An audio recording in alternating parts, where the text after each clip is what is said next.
Otherwise, Willow Den and other businesses will feel emboldened to continue violating the public health orders with no repercussion.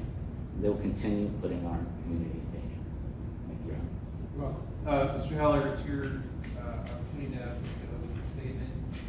I just want to make sure, remind you that nothing that Mr. Wynn has just said is evidence. This is his outline of what the evidence is going to be. So you can say whatever you want, but I just want to assure you that what he has just said is not evidence. He still has to prove his case by testimony and documents. Thank you.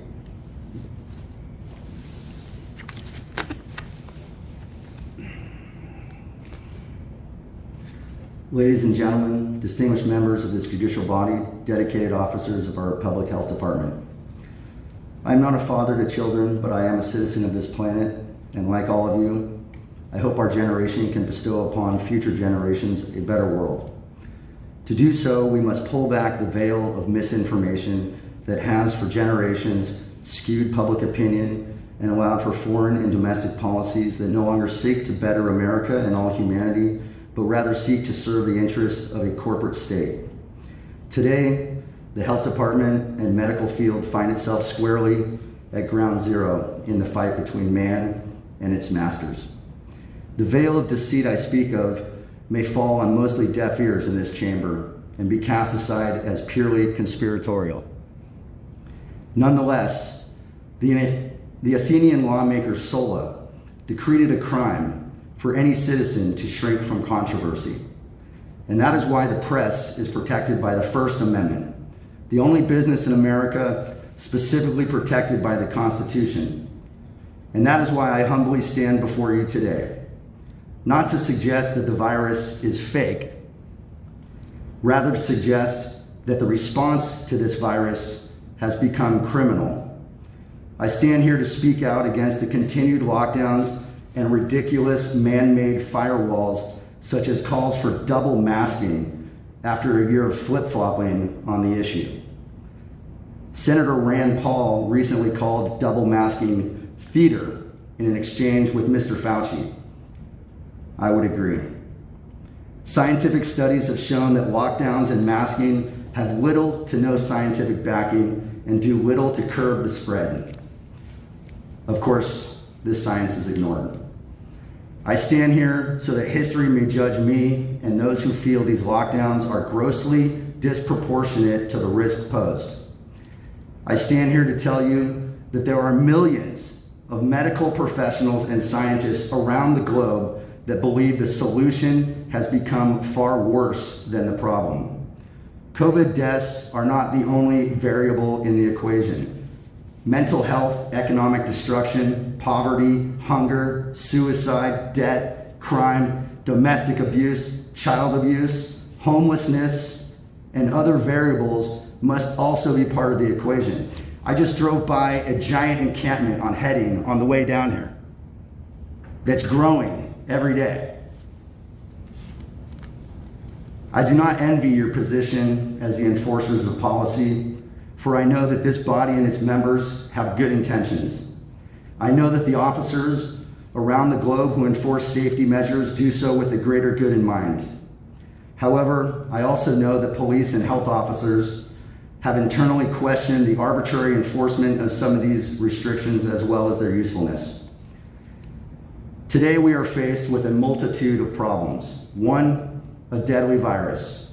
2, a legacy media that has inflamed nothing but fear for over a year.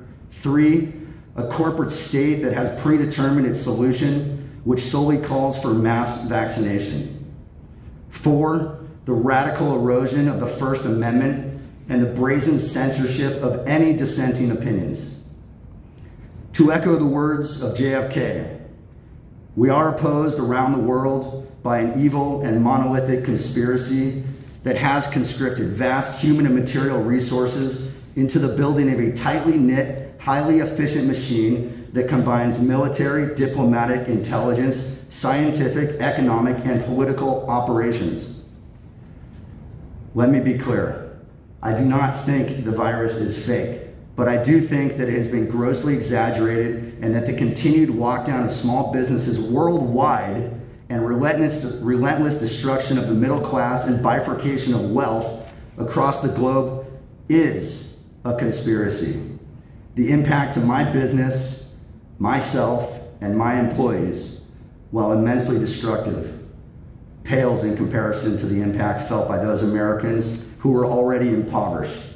My thoughts go out to them, the millions of small businesses who have closed their doors for good, and to those who have died alone in a hospital away from loved ones due to frivolous guidelines meant to protect us from a virus that has an extremely low mortality rate. St. Patrick's Day marked the 1-year anniversary of my bar closing and our 11th anniversary. I closed our doors happily, like so many other small businesses across our country, because like most Americans, we are utilitarians who seek the greater good.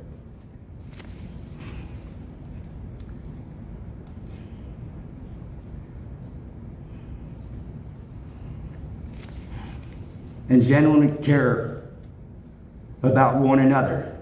It's not for profit. However, today we are still preaching the same narrow-minded approach espoused by a select few, namely Mr. Fauci, Mr. Gates, the NIH, CDC, WHO, and FDA, who are all riddled with conflicts of interest given their intimate ties to big pharma, big money, and big politics. Yet we trust them blindly with developing our roadmap to recovery. Why do we bestow this blind trust upon them? Noam Chomsky may call it manufacturing consent. We have been conditioned to unequivocally trust the media, and today the media tells us these agencies are God.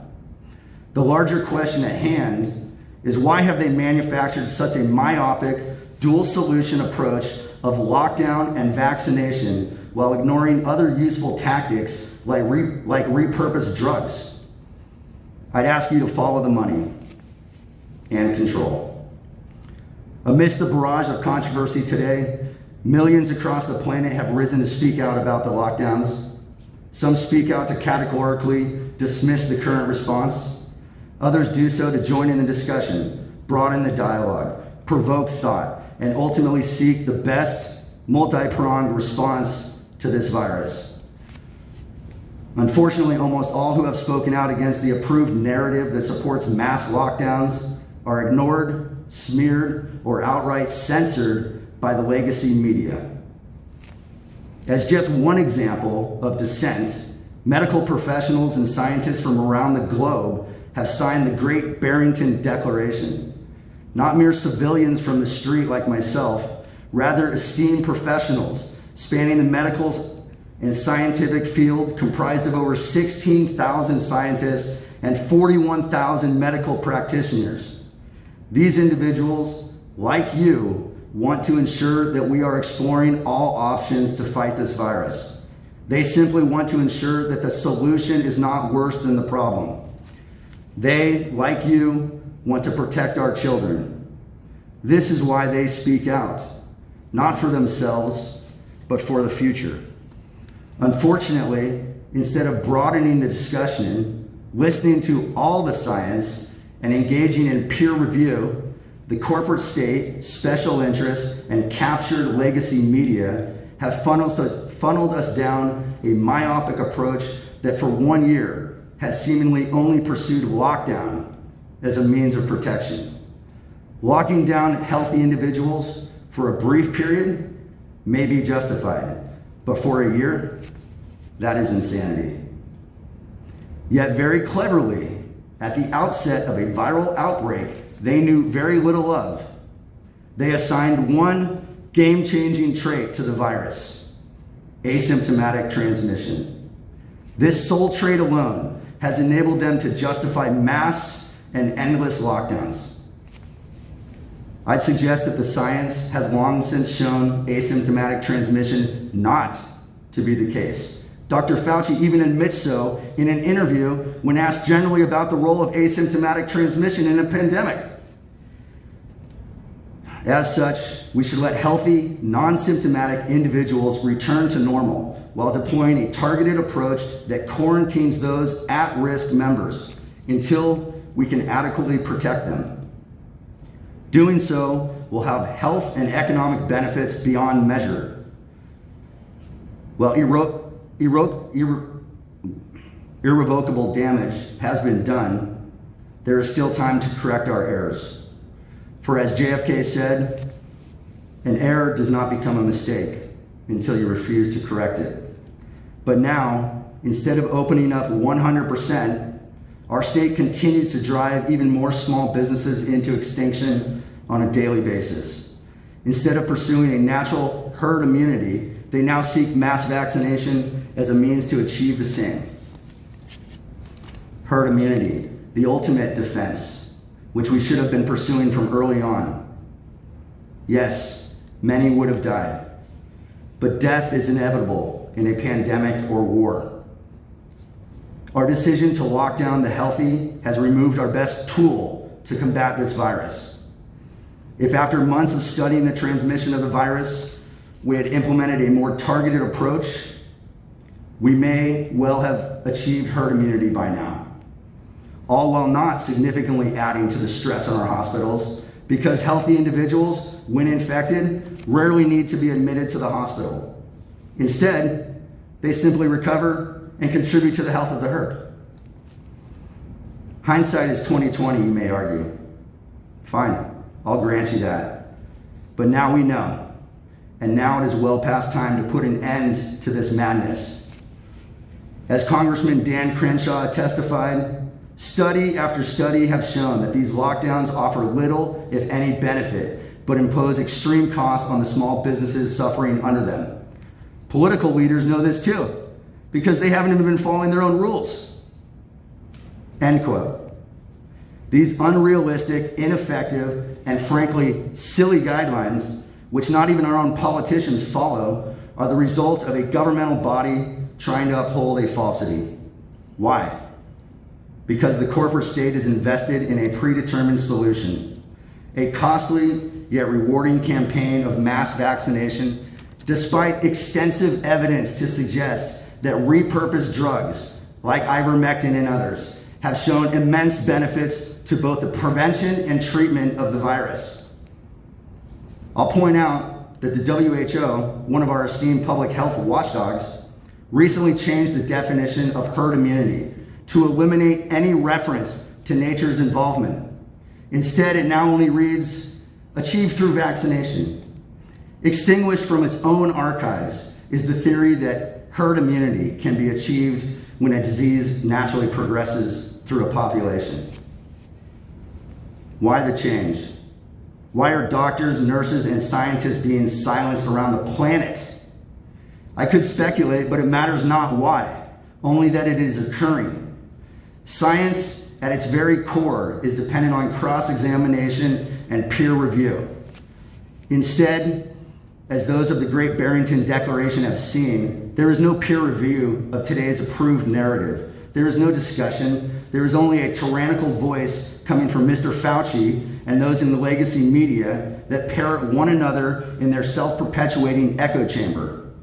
Further, while scientific data is cherry-picked to support their cause, other valid scientific studies that support opening up society is simply discarded.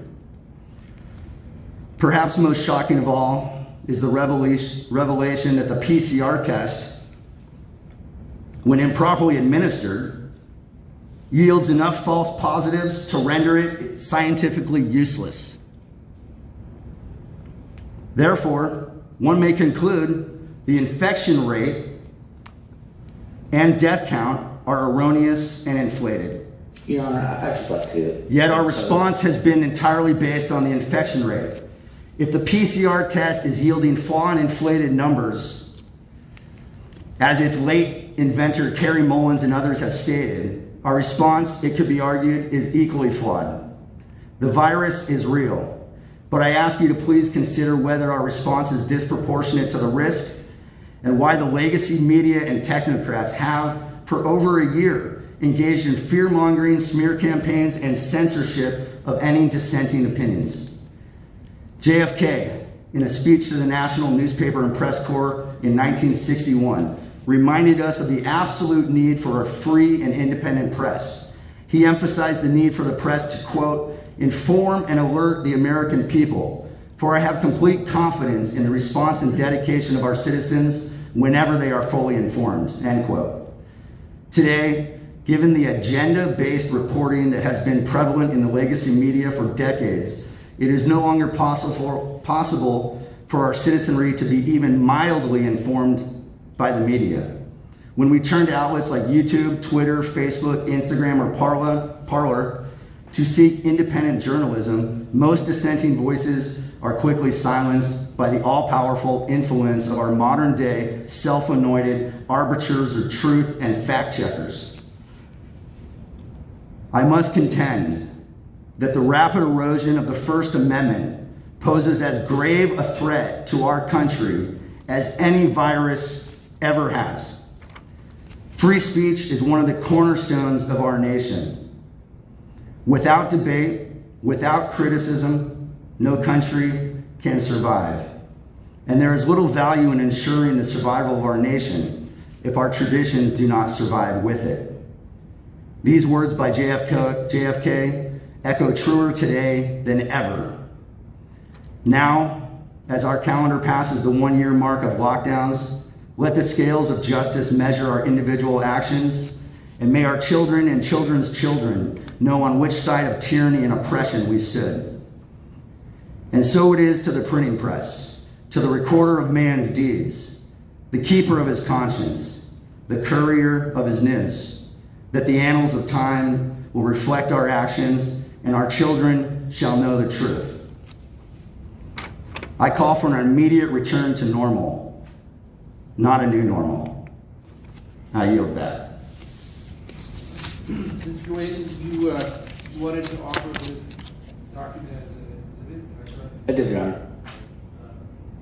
And I understand, Mr. Heller, you had no objections to that, correct? Correct. So it will be marked by the clerk. Has it already been marked? No, not yet.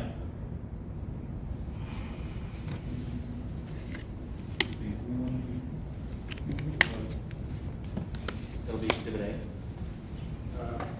Well, we already have copies of other exhibits that are 1 through 11. So why don't you, well, I think it's why don't you call it Exhibit 12? Okay. The mark is Exhibit 12. I'm sorry, the exhibits are 1 through 12, so they're marked as Exhibit 13.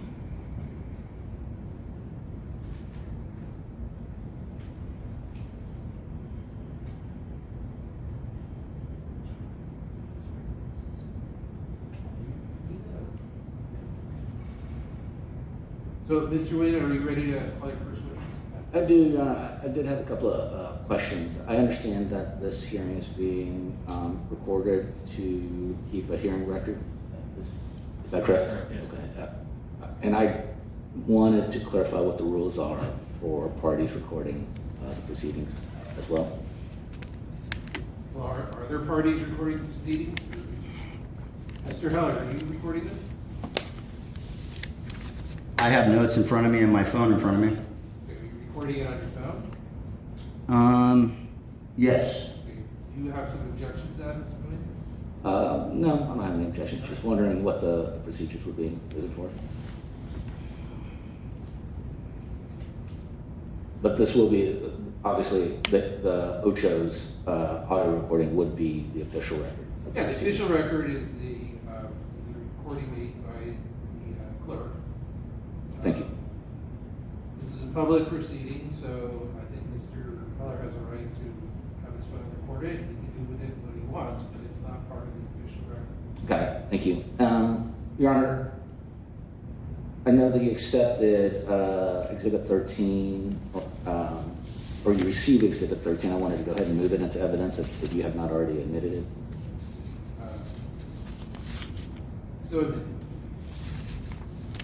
Thank you.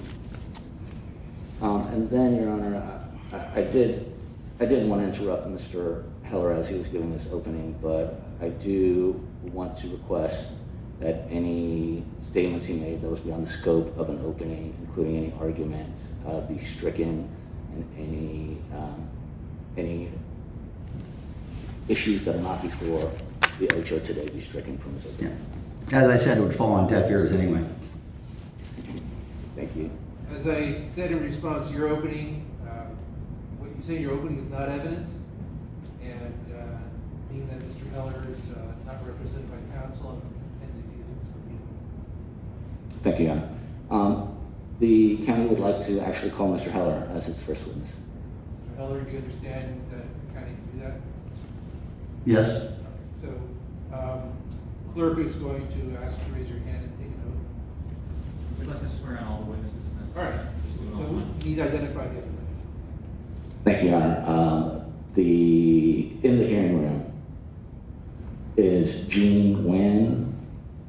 First name is Jean, last name is Nguyen, and also Elliot McIntosh, last name is Mcintosh.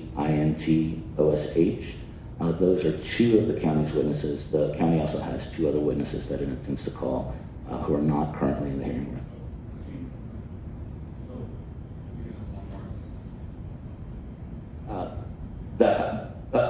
The county's not. So only two of these gentlemen are witnesses? I'm sorry, no, I didn't recognize the gentleman in the back.